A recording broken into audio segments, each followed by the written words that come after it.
In this lesson, how to use moving averages as dynamic support and resistance, the learning objective is you should understand how to use averages as dynamic support and resistance.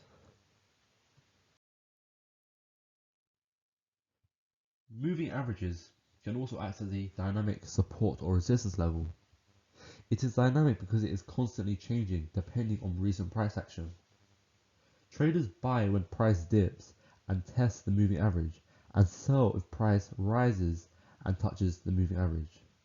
2 to 3 touches are required to establish the moving average as dynamic support or resistance.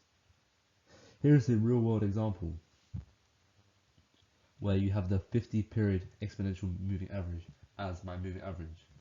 You can see that price frequently does bounce off the moving average. This is because many traders are looking at this chart in the same way that I am, meaning that when it gets close to the moving average, many traders buy in anticipation that the price is going to jump up from the moving average, or sell if they think it's going to touch and then fall back down over here to the right side. And so what this means is that it almost happens because people are expecting it to happen. However, price won't always bounce perfectly from the moving average. Sometimes it will go past it a little bit before heading back in the direction of the trend.